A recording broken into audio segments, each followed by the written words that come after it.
ایران نے جنگ بندی کے لیے امریکی شرائط کو مسترد کر دیا ہے۔ اسلام آباد سے بیورو چیف افتخار شرازی صاحب ہمیں جوائن کر چکے ہیں۔ افتخار شرازی صاحب، 15 اہم شرائط امریکہ کی جو دی گئی تھیں ایران کو، ان کو مسترد کیا ہے اور اپنی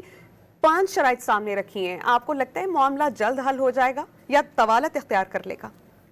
نہیں، میرے خیال میں ہم کل سے ہی بات کر رہے تھے کہ اس سارے عمل کے دوران ایران نے ایک بڑی اسٹرانگ پوزیشن لی ہوئی ہے، اور وجہ بھی اس کی ایک نظر آتی ہے ہمیں کہ جو 28 فروری سے یہ جنگ شروع ہوئی ہے،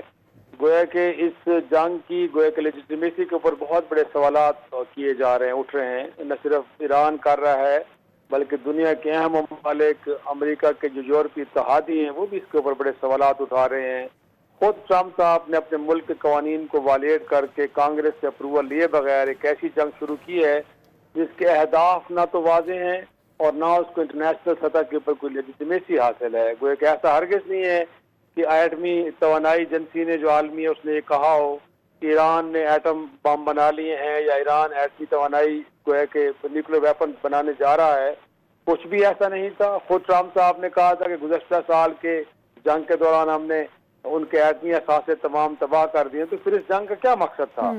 تو جب آپ ایسی جنگ شروع کرتے ہیں اس کے اہداف کا تعین نہیں ہوتا، وہ بے مقصد ہوتی ہے، وہ غیر قانونی غیر آئینی ہوتی ہے، تو پھر یقینی طور پہ فریق دوم یہی تقاضا کرتا ہے جس وقت ایران کی جانب سے کیا جا رہا ہے۔ تو ایسا نہیں ممکن کہ ایسے میں کہ جب آپ ایک غیر قانونی جنگ شروع کر چکے ہیں اور آپ نے اس دوران اسکول کی بچیوں کو شہید کیا، ان کی سویلین قیادت کو آپ نے مارا، اور اب آپ ان سے یہ تقاضا بھی کر رہے ہیں کہ وہ اپنا نیوکلیر پروگرام بھی ختم کر دیں، اپنا میزائل پروگرام بھی ختم کر دیں، وہ خطے کے اندر جو فلسطین کی حمایت کر رہے ہیں یا حوثی کی کر رہے ہیں یا لبنان میں حزب اللہ کی کر رہے ہیں، اس حمایت سے وہ پیچھے ہٹ گئے۔ تو میں نہیں سمجھتا کہ اس طرح کی شرائط کے ساتھ ایران ڈائلاگ ٹیبل پہ آئے گا۔ ان کی جانب سے جتنی بھی شرائط ہمیں دیکھنے کو ملی ہیں اس کے اندر کہیں نہ کہیں ہمیں لاجک نظر آ رہا ہے۔ ایک تو یہ ہے کہ ان کے جو ڈیمیجز ہوئے ہیں وہ کلیم کرنا چاہ رہے ہیں، ساتھ میں اس بات کی ایشورنس لے رہے ہیں کہ وہ ملک جن کے ساتھ انہوں نے 2 بار مذاکرات کی ٹیبل پہ گئے ہیں اور وہ مذاکرات امریکہ کی شرائط کے تحت ہی آگے بڑھ رہے تھے، جس میں ایران ہر طرح کی یقین دہانیاں کرا رہا تھا اپنے نیوکلیر پروگرام سے متعلق، لیکن اس ڈائلاگ ٹیبل سے باہر نکل کے امریکہ نے اپنے علاقائی اتحادی اسرائیل کے ساتھ جنگ کا آپشن لیا، تو وہ سمجھتے ہیں کہ وہ اب قابل اعتبار نہیں رہے، تو لہٰذا وہ ملک کے جو اس وقت ثالثی کا رول ادا کر رہے ہیں، وہ ترکیہ ہو، وہ مصر ہو یا پھر پاکستان، وہ اس بات کی گارنٹی دیں کہ مستقبل میں ان کے ملک کو دوبارہ نشانہ نہیں بنایا جائے گا، اور مور امپورٹنٹ ان کی جو سول قیادت ہے اس کو ہٹ نہیں کیا جائے گا۔ اور ساتھ میں یہ ہے کہ خطے کے اندر جتنے بھی امریکی فوجی اڈے ہیں وہ یقینی طور پر اب لگ رہا ہے کہ ایران کے لیے ایک مستقل خطرہ ہیں، تو لہٰذا ان کو بند ہونا چاہیے۔ اس کے حرمت کی آپ بات کر رہے تھے، بالکل اس میں کوئی شک نہیں کہ جن پانیوں پہ ایران کا حق ہے وہ ان کے ملکیت ہیں، ان پانیوں کو کون کیسے استعمال کرے گا، اور اس کے اوپر جو ان کے وہ سمجھتے ہیں کہ وہ اگر کوئی وہاں سے معاوضہ کسی سے لے سکتے ہیں، تو دنیا میں ایک اسٹیبلشڈ رول ہے کہ جو آپ کسی ملک کے پانی کو استعمال کریں گے آپ کو اس کے اگینسٹ پے کرنا پڑے گا۔ تو میں سمجھتا ہوں کہ وہ بھی ان کی جو شرط ہے وہ اتنی کوئی نامعقول ہمیں نظر نہیں آ رہی۔ تو میرا خیال ہے کہ جب تک یہ اس طرح کی ایشورنسز نہیں آئیں گی، اس طرح کی یقین دہانیاں نہیں امریکہ کی جانب سے دی جائیں گی، تو مجھے نہیں لگتا کہ یہ ڈائلاگ ٹیبل اتنی آسانی سے سج پائے گا، اور اس کے نتیجے میں جو اس وقت جنگ چل رہی ہے جس کو کم و بیش اب 1 ماہ کا وقت ہونے کو ہے وہ ختم ہو پائے گی۔ اس وقت تو امریکہ، اسرائیل، خطے میں ان کے جو عرب اتحادی ہیں یا پھر یورپ کے اندر جو ان کے اتحادی ہیں، سب مشکل میں ہیں۔ دنیا بھر کی اکانومیز انڈر پریشر ہیں، آئل کی پرائسز اوپر جا رہی ہیں، کاسٹ آف لیونگ یورپ کے اندر بہت اوپر چلا گیا ہے، عرب کنٹریز کے اندر ان کے کاروبار، بزنس، ان کی معیشت بری طرح متاثر ہو رہی ہے، ان کا جو ٹورزم کا اور آئل کا بزنس تھا وہ آلموسٹ ٹھپ ہو چکا ہے۔ تو ایسے میں ایران تو وہ ملک ہے کہ جو پچھلے 47 سال سے پابندیوں کے نیچے ہے، اور اس وقت اپنے ملک کا دفاع کر رہا ہے، وہ ایسا نہیں ہے کہ وہ کسی کے اوپر جارحیت کر رہا ہے۔ تو میرے خیال میں اب ظاہر جو ملک ہے ان کو اپنی پوزیشن سے پیچھے ہٹنا پڑے گا، اور اب اس ملک کو سننا پڑے گا جو اپنا صرف حق دفاع استعمال کر رہا ہے، وہ کسی پہ جارحیت نہیں کر رہا۔ جب اس پہ حملہ ہوتا ہے تو وہ جوابی طور پہ کارروائی کر رہا ہے۔ تو میرے خیال میں اب پاکستان جیسا ملک کے جس تک میڈیشن کا رول پلے کر رہا ہے، مصر اور ترکیہ، ان کو بھی چاہیے کہ وہ دباؤ کی کیفیت امریکہ پہ بنائیں کہ جو ڈیمانڈ لسٹ اس وقت آئی ہے اچھا ایران افتخار کی شرائط جانب صاحب، سے، جو آپ کہہ رہے ہیں نا، معقول جو آپ کہہ رہے ہیں کہ امریکہ پر دباؤ بڑھانے کی ضرورت ہے اتحادی ممالک کو، وہ آلریڈی ٹرمپ فیس کر رہا ہے. اگر بات ہو یورپ کی، اگر نیٹو کی، متحدہ عرب امارات کی، ایون امریکہ کے اندر سے خود عوام کی جانب سے اور موسٹ امپورٹنٹلی کانگریس کے سامنے سے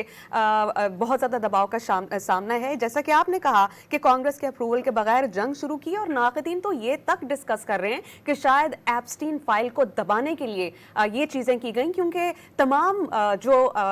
تھے نقطے مذاکرات کی وہ ایران مان بھی رہا تھا، بات چیت ہو بھی رہی تھی، اور مذاکرات کے دوران ہی جنگ کر دی گئی. جی بالکل، آپ کو یاد ہوگا کہ عمان کے جو اس وقت میڈیشن کا رول پلے کر رہا تھا، ان کے وزیر خارجہ نے گویا کہ امریکہ میں کھڑے ہو کے بات کی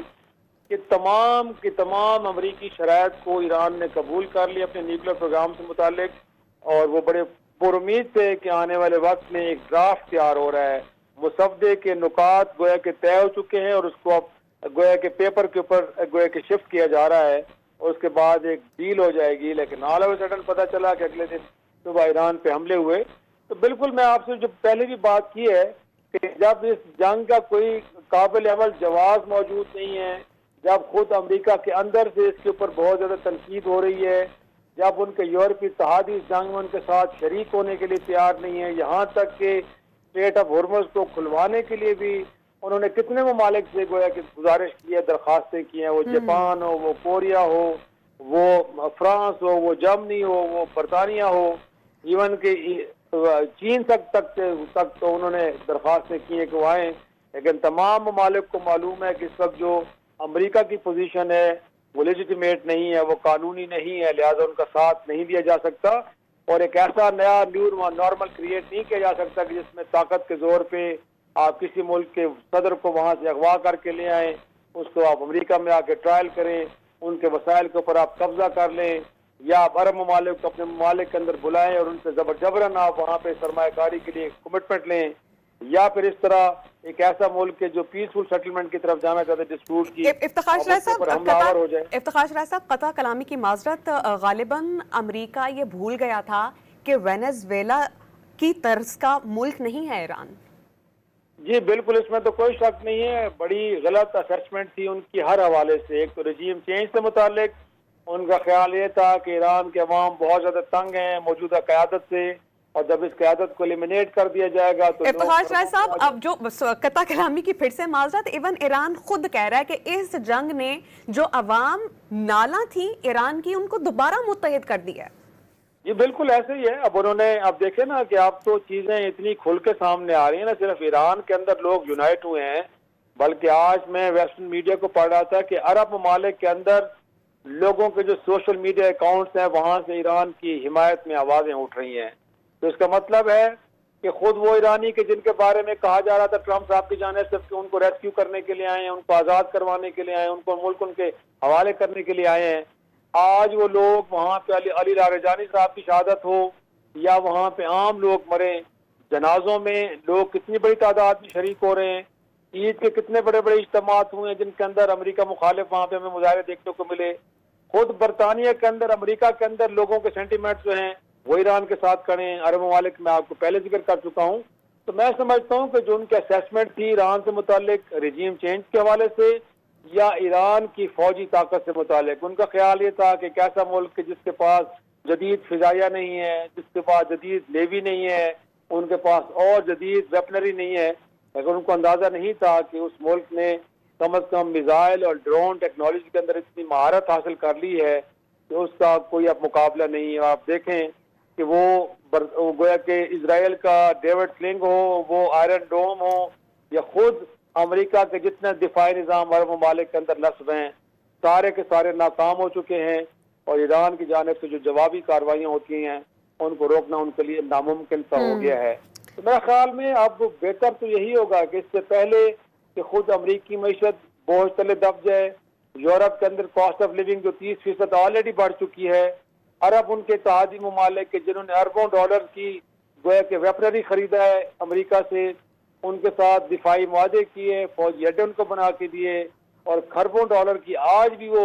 امریکہ کے اندر انویسٹمنٹ کر رہے ہیں، لیکن اس وقت تو بے یار مددگار کھڑے ہیں. تو میرے خیال میں ایک ایسے میں کہ جب آپ یہ